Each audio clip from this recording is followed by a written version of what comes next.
Stop me if you've heard this one before.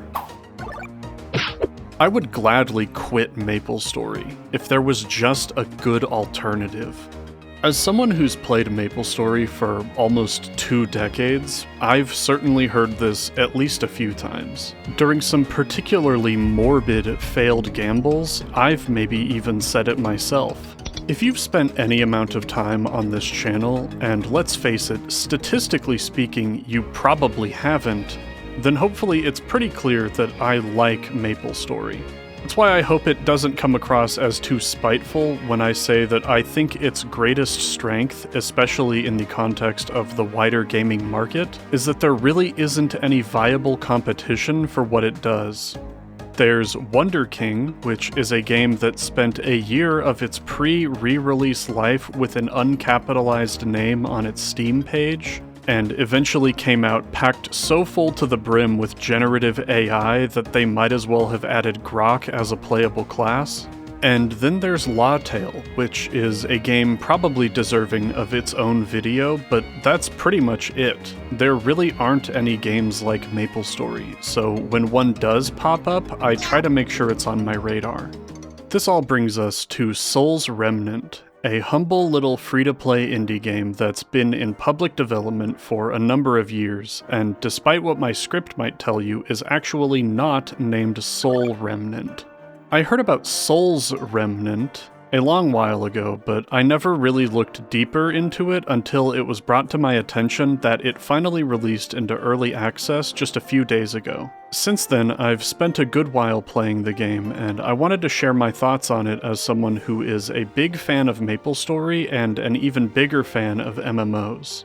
I already feel somewhat bad for reducing this game that represents the culmination of apparently 10 years of work into just being MapleStory's newest competitor. So, while I will be making more comparisons to MapleStory because it's what I and most of my viewers are probably familiar with, I want to make it clear up front that regardless of its inspiration, this game being playable in my hands right now is a small miracle, and the incredibly small team responsible for it should be proud of what they accomplished. I hope you keep that in mind as you watch the rest of this video. Also, this game is very new and pretty small, so while I have done my best to fact-check my claims here, I've also done my best to go in mostly blind and see what I could figure out for myself. It goes without saying that this perspective has influenced my opinions here. It's not my intent to mislead anyone, so if I do say anything that is incorrect, feel free to correct me. For what it's worth, I do think that layman's perspective is probably representative of what it's like for the average player trying the game for the first time. Since my goal here is mostly just to share my thoughts on this new game, this video is probably going to be lighter on editing than my normal stuff, similar to my Errol video if anyone saw that. The cat-owl creature is getting stuffed in the cage for this one. Maybe. I think that about covers my preamble. Thank you very much for watching this far, and I hope you enjoy my thoughts on Soul's Remnant.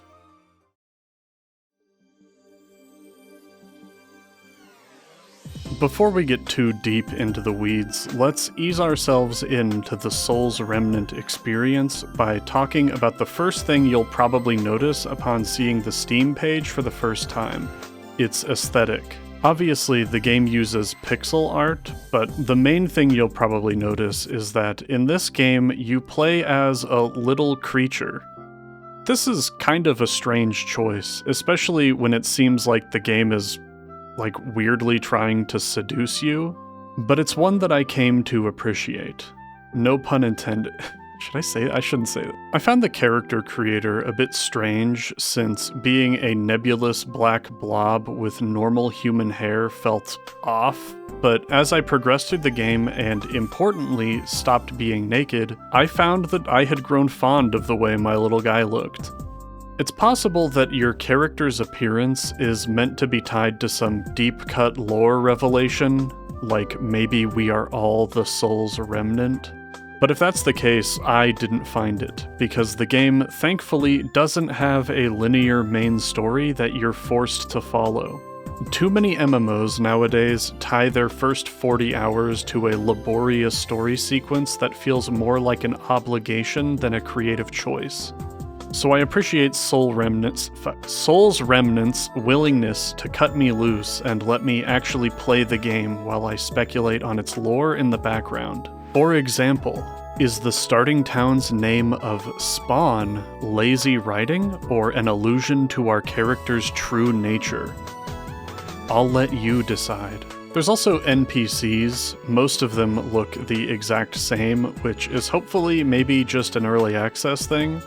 Regardless, these conversations are accompanied by large detailed art and sometimes even their own music track, which feels very reminiscent of Mabinogi.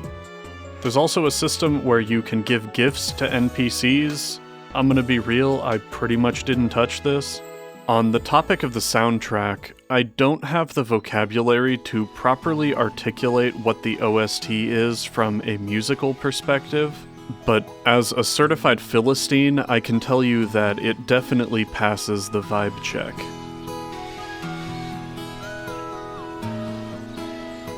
It feels like a Korean MMO soundtrack, which is the highest praise I can give to any sound. The game's font also adopts its pixel art aesthetic, which ties the package together in a really nice way, but also made reading it really weirdly difficult for me. Fortunately, the game already has a pretty impressive options menu, with all kinds of settings for modifying all kinds of aspects of the game, including the font. Changing the font from the pixely look to the more generic smooth one undeniably does a lot of harm to the game's overall appeal, and makes it look much more like a cheap mobile game, but it's a compromise that I found myself willing to make in order to look at my screen. Sorry, the majority of the footage in this video is gonna be with the smooth text. It might be worth finding a font that's more stylized to replace the smooth text, but I don't know, it works for me. Finally, every equipment item also has its own appearance, which is worthy of praise in today's MMO landscape. That about does it for the way the game looks and sounds, so let's finally dive into how it plays. If you're anything like me, your first thought when you hear that a game is inspired by MapleStory is, alright, but which MapleStory? It's no secret that modern MapleStory is largely reviled in comparison to its more broadly liked pre-Big Bang version, primarily by the people who don't play it, but occasionally by the people who do. That's why it was kind of a breath of fresh air for me to play Soul's Remnant and learn that it seems to actually take after modern MapleStory. The movement, pacing, itemization, skills, and overall design philosophy feel much more similar to the modern game rather than classic. Maybe I'm projecting here, but it feels to me like this game started as an effort to improve and iterate on modern MapleStory by attempting to fix its obvious flaws. Of course, in the process of attempting to fix the modern game, it's natural that certain elements of classic MapleStory will re-emerge, such as a greater emphasis on travel as opposed to just teleporting everywhere for free, more nuanced map design that doesn't feel like it solely exists just to facilitate kills per hour, and also lower target caps on skills, as well as just smaller hitboxes in general. Classic MapleStory feels much more like a slow-paced classic RPG, so despite superficially sharing a lot of its features, Soul's Remnant is still unabashedly focused on action. If anything, it just shows how far MapleStory's power escalation has gotten when you can rein in so much of its more debatably egregious aspects and still feel nowhere close to the classic game's slow-paced, highly methodical gameplay.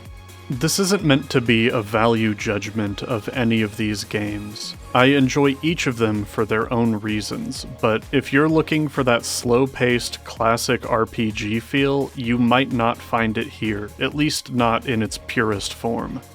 This might feel like a bit of a specific example to use, so I'm sorry if this goes over some people's heads, but to me, Soul's Remnant feels like grinding with spawn boosters in pre-Soul Yanis MapleStory, and I do mean that in the best way. When I initially started, I found the whole game somewhat overstimulating. There were a dozen people attacking on my screen all at once, and combined with the pixel art aesthetic and the fact that I was comfortably one-shotting enemies every time my skill came off cooldown, it was kind of a lukewarm first impression. It wasn't until I started 2- and 3-shotting enemies that my impression of the game started to change for the better. As opposed to instantly toppling every pixelated slime creature that I crossed paths with, those few extra swings it took to get my dopamine points steered me toward optimizing other parts of my gameplay in order to maximize my efficiency. I became more cognizant of my cooldowns to keep using my biggest attacks, and I tried to position myself to be able to take advantage of larger groups of enemies without moving as much. The target caps on skills remain low, so I had to rely on combinations of skills and higher damage values to take out these big groups, and the experience of doing so successfully was enjoyable in a way that simply taking out the entire map on cooldown with Soul Yanis just isn't. It feels like gameplay. The concept of clearing a map on cooldown isn't even really applicable to Soul's Remnant, because the game seems to smartly opt to have enemies respawn independent of each other as opposed to on a single timer, which means that as you wander around the map, you'll often find pockets of untouched mobs that you can slam into for even more dopamine. This is what I would consider the core of Soul's Remnant's gameplay, and I found it very enjoyable. The various ups and downs that come from a grinding session kept me engaged because sometimes you're fighting a group of 1 or 2 enemies, but sometimes you're fighting like 10. That variety kept the mobbing experience from feeling flat, which is a criticism I would leverage against modern MapleStory post-Yanis. I also think this feeling was enhanced by the relatively lukewarm beginning, because by the time I was struggling to one-shot enemies, it made that early experience of easily slapping them around feel like more of a goal to return to. To summarize, I found the general grinding to be very enjoyable, better than MapleStory, at least in a vacuum. It kept me engaged for hours as I worked through developing my build, which is a good enough segue into talking about what I would consider another core of Soul's Remnant's gameplay: Buildcraft. Soul's Remnant uses a classless system to facilitate character growth. Your character is comprised of a combination of character levels and passive skill levels.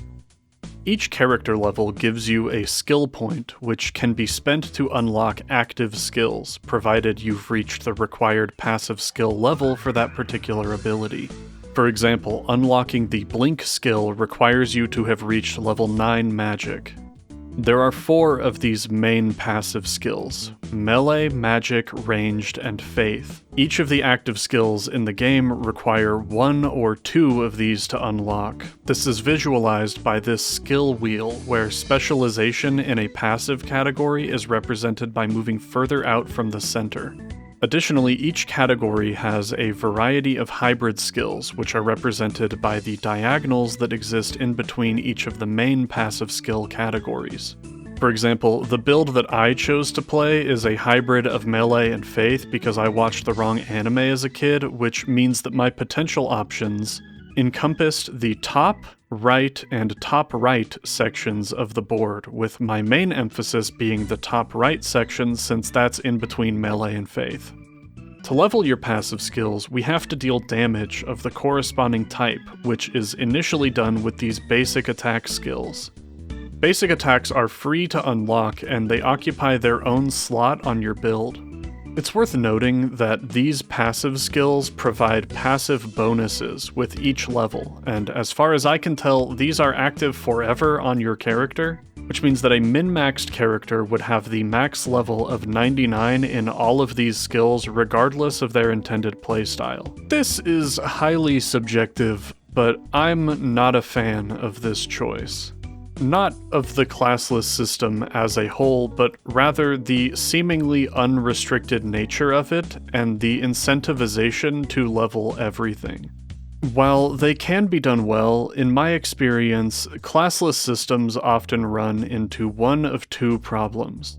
Either they do so little to restrict the player that there's no reason to not use a combination of the most optimal tools at any given time, or they restrict the player too much by giving the options provided such blatant, obvious synergies that they essentially just create classes by strong-arming you into combinations. It's very early, and I probably lack the experience to authoritatively make this call, but from what I can tell, Soul's Remnant leans closer to the first problem. The skills in this game are often extremely powerful, and while you are restricted in terms of damage scaling, when looking at skills in terms of utility, they tend to be much more accessible across the board. For example, the build that I went with specialized in this Divine Thorn skill, which damages enemies when they hit me by a flat amount modified by my max HP. This damage can also apply my weapon's elemental effect, and this NPC told me that my lightning element does AoE damage when it procs, so I took this buff that increases my chance to proc that effect. Then I threw on some defensive stuff and some filler damage skills, and I found this combination decently effective, but it had the downside of lacking in mobility. This shield strike skill was good for closing the gap on enemies that I could see, but it didn't do anything for my vertical mobility, and when I saw other players zipping around the map, it felt like they had a distinct advantage over me. When I saw how much faster these people were than me, I was fine with it.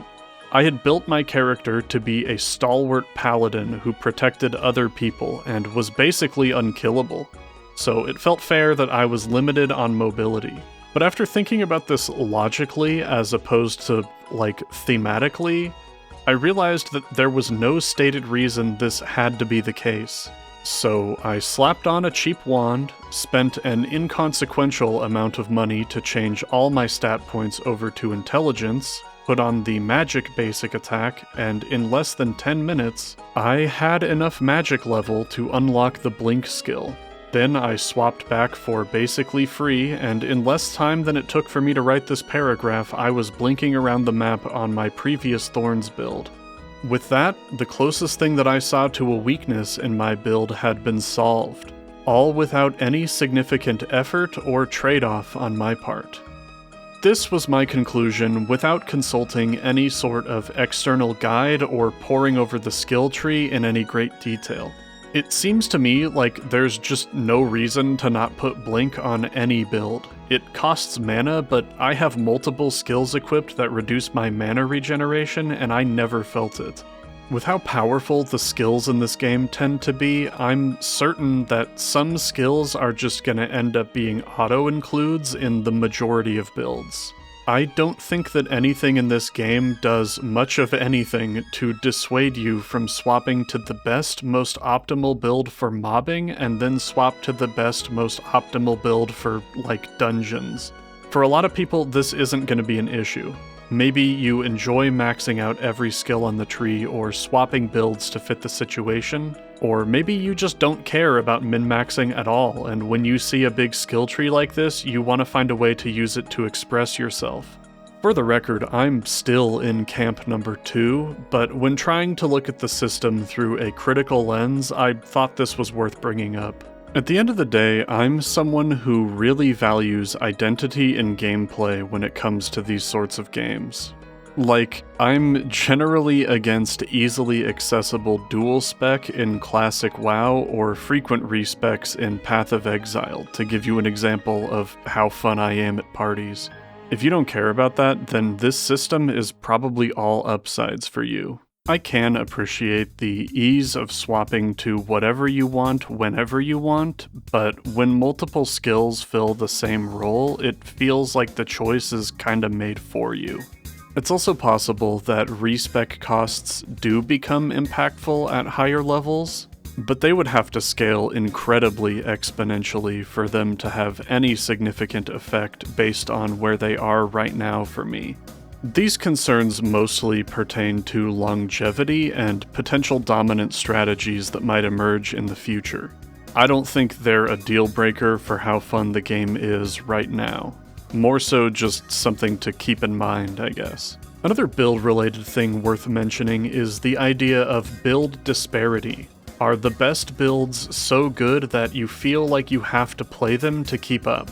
From my perspective, it's difficult to make that judgment so early on without intentionally deep diving into the meta, but I would say that if 25 years of MMO discourse is anything to go off of, then yeah, there are gonna be outliers in power. 2 days ago, I might have pointed to the cursed throw kill stealing epidemic that seemed to be going around, but they fixed that relatively quickly in the same patch where they nerfed my goddamn Thorns build. It's even labeled a bug. I'm concerned as to how the developers are going to make meaningfully challenging content that can account for all these builds. My character was basically unkillable, so anything that could kill me would have to absolutely devastate someone who wasn't built the same. Do they just have to assume that every player has access to every tool? It's a bit too early to tell if these are systemic or philosophical problems, or if they're just natural consequences of the early access experience. But the fact that they have addressed skill balance at all indicates that it is something they care about. For what it's worth, I think this level of scrutiny is only happening because this is an MMO, so there's an expectation of longevity that manifests as nitpicking things that would be passable or even praised in games of a lesser scale. I hope that's not something that gets lost in the discussion around this and other games like it, even if I am maybe contributing to the problem. One other thing I neglected to mention about skills is that each active skill needs to be independently leveled by using it. They all have their own experience bars, and the developers smartly chose to not cap experience gain if you max them out without actually leveling them up. Once the bar's full, in order to level the skill, you require the generic money currency as well as an assortment of essences. In my opinion, the existence of these essences is extremely smart. Every enemy in the game has a corresponding essence drop, which they will dispense fairly commonly. This information is visible on the world map's mob list. It's a minor thing in the grand scheme, but the consequence of having these items is that you're often pushed toward grinding a particular type of enemy depending on your build and what you're currently trying to progress toward.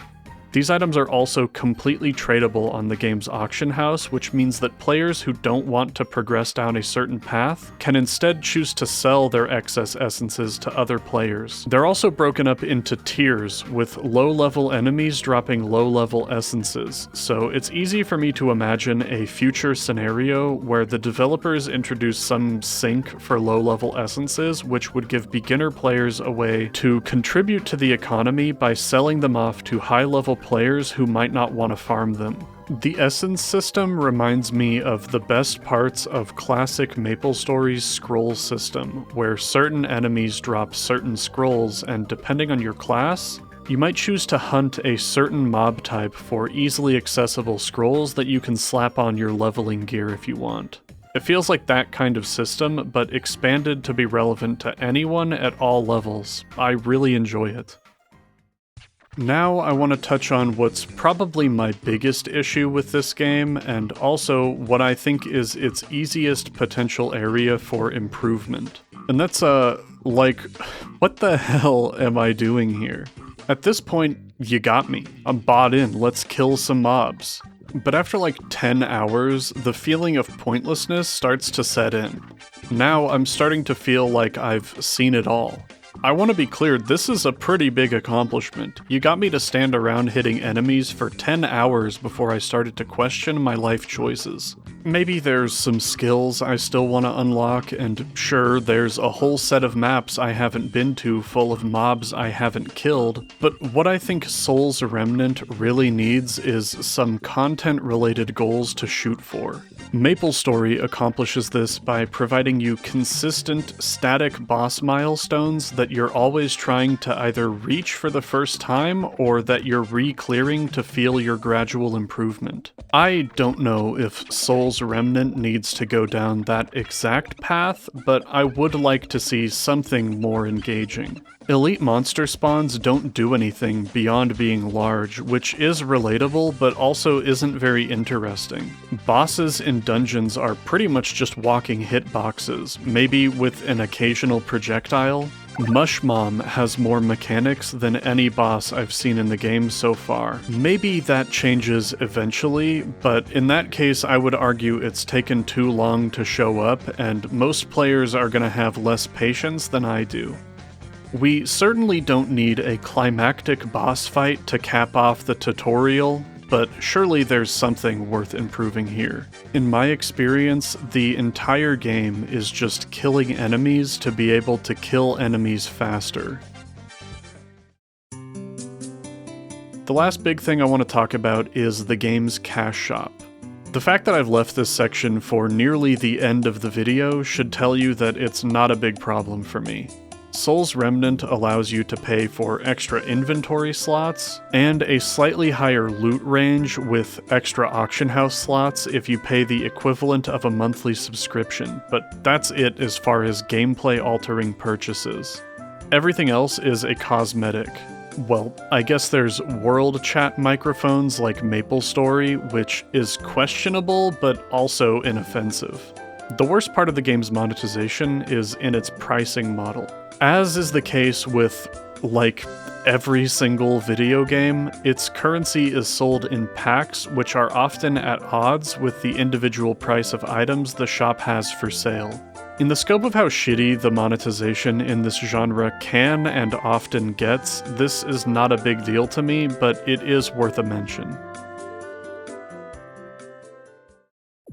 Before we wrap things up, I want to use this last section as an opportunity to talk about miscellaneous parts of the game that I don't think fit neatly into the rest of the video.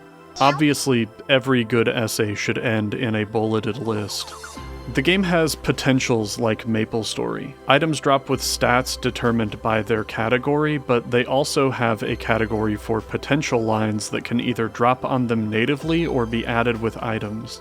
Some of these can be pretty cool, like movement and jump increases, as well as skill range increases, to name a few. Re-rolling these affixes feels more like spamming Orbs of Alteration in Path of Exile than it does spamming cubes in MapleStory. And their effects are more tangible than just fishing for % main stat almost exclusively. It also doesn't have Star Force, which is a plus in my book.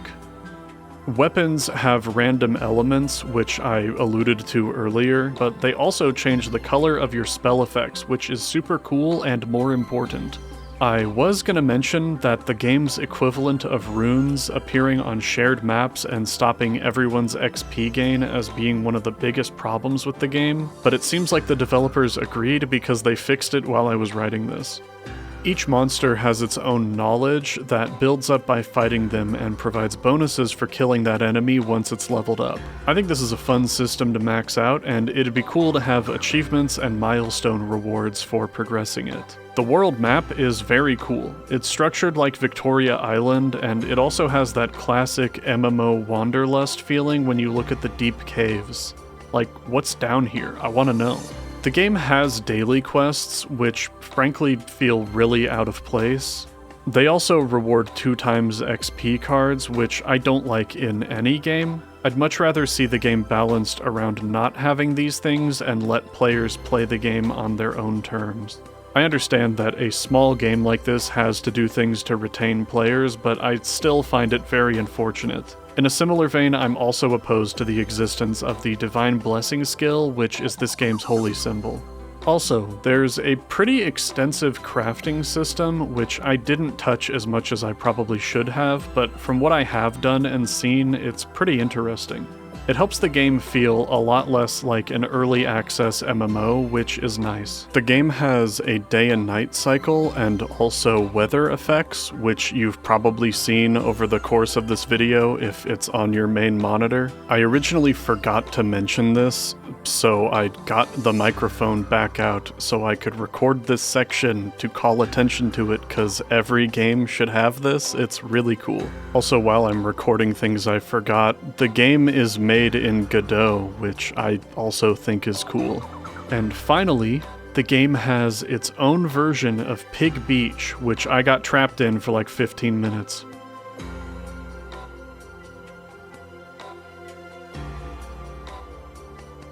So what's the verdict? Is Tabami finally quitting MapleStory for good? Well, if I'm being honest, despite all of Souls Remnant's positive qualities, yes, I'm a Path of Exile YouTuber now. You step into the portal. All in all, Souls Remnant is a pretty good game and a very good indie MMO. More than anything, I think it's a good foundation, and the next 6 months are going to be huge for this game as the developers polish it more and work out what they really want it to be. I do have some concerns about build diversity and overall content direction, but I really like what I've played so far, and I do see myself sticking around to see where it goes from here. Maybe in a few months I'll do a follow-up video on where the game ends up closer to leaving early access. I might even stream the game a bit as an alternative to MapleStory. To everyone who made it this far, thank you so much for watching. This is the first video I've made that isn't MapleStory related, but I hope there was enough overlap that it still appealed to you if you are a MapleStory enjoyer. It's always been an ambition of mine to cover games outside of MapleStory. If this is the first video you've seen by me, then I'd like to give an extra big epic thank you to you for sticking with it. My videos are usually about MapleStory, but they're usually using MapleStory as a catalyst to talk about MMOs as a whole, so I try to keep them palatable even if you don't play the game. Check them out if you feel so inclined, but even if you don't, thank you very much for watching this one. Sorry it took so long. Your art ended up in a non-MapleStory video cone. Also, yeah, reading those patch notes, Jesus, maybe I am a Souls Remnant YouTuber now.